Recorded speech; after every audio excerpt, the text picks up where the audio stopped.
So hey everyone, welcome back to the channel J Pandey again and this is Jyoti. So आज का जो topic है वो क्रिप्टोग्राम्स है, वायरस का थर्ड लेक्चर। इससे पहले वाले लेक्चर में मैंने बताया था कि क्रिप्टोग्राम्स कोई लोग मिस मत करो, एक इंपॉर्टेंट छोटा सा इजी सा टॉपिक है।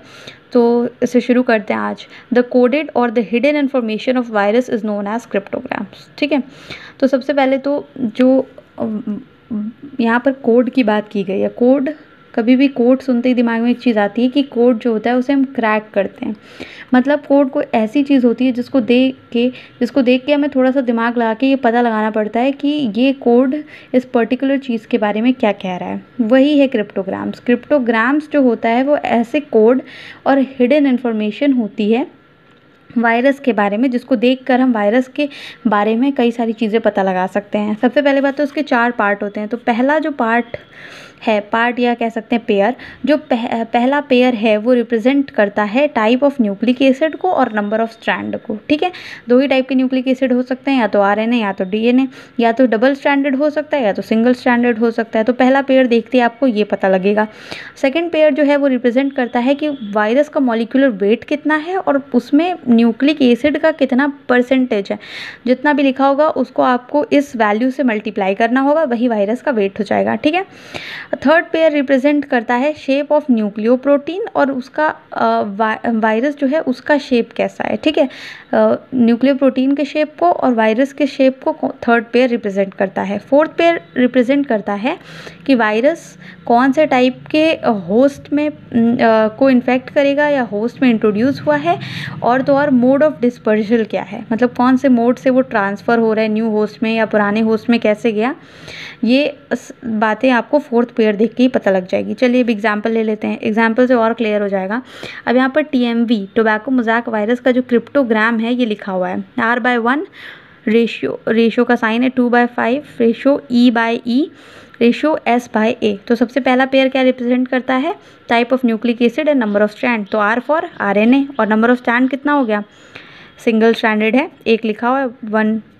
ओके, सेकेंड पेयर क्या रिप्रेजेंट करता है, मॉलिक्यूलर वेट। तो 2 है तो 2 को आपने इससे मल्टीप्लाई कर दिया, इसका मॉलिक्यूलर वेट हो जाएगा वायरस का। 5 क्या है, 5% न्यूक्लिक एसिड उसमें प्रेजेंट है। ई क्या, ई से अब देखो बैक्टीरिया में मैंने कई सारे शेप के बताए थे, तो वही शेप यहाँ पे भी लागू होता है। ई फॉर इलोंगेटेड है, मतलब रॉड शेप होगा।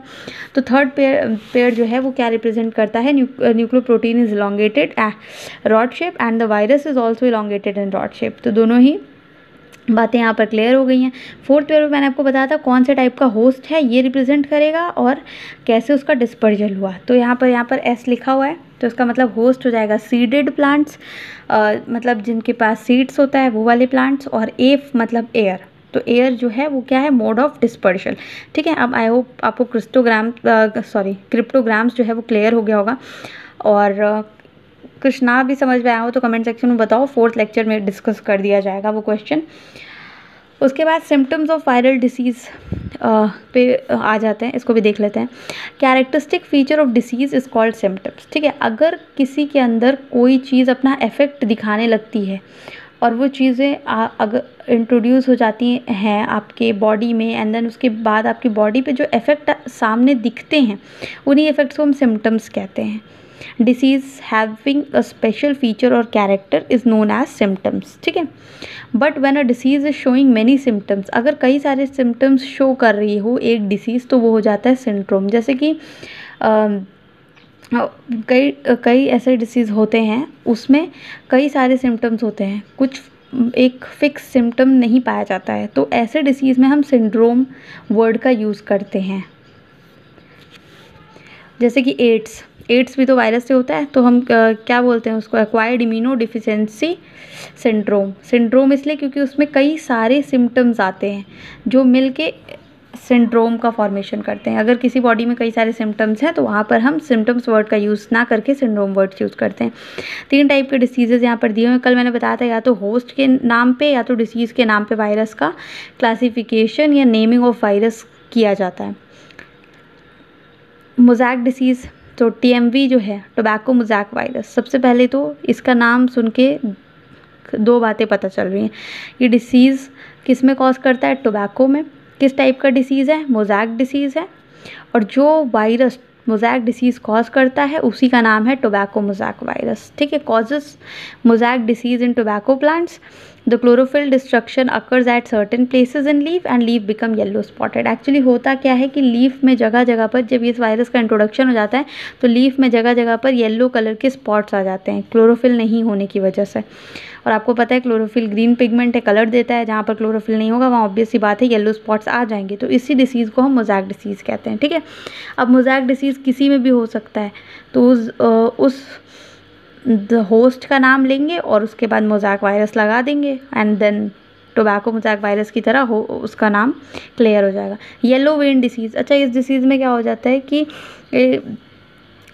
येलो कलर के मोज़ैक का फॉर्मेशन होता है, जगह जगह पर येलो वीन्स में येलो कलर आ जाता है। और ये जनरली ये डिसीज़ जो है वो भिंडी में यानी कि लेडी फिंगर में कॉज होता है, बट यहाँ पर इसे लेडी फिंगर ना करके भिंडी बी यूज़ किया गया है। तो ये हो जाएगा yellow, V for vein, M for mosaic, भिंडी वायरस। ठीक है, तो ये शॉर्ट फॉर्म में थोड़ा सा मुश्किल लगता है, लेकिन यहाँ से अगर आप कंसल्ट करोगे तो बहुत ज़्यादा ईजी है। The yellow vein mosaic disease in bhindi is caused by yellow vein mosaic भिंडी वायरस। पूरे के पूरे डिसीज़ का नाम लिखना है और बीच में बस ये भिंडी लगा देना है, सिंपल एज दैट।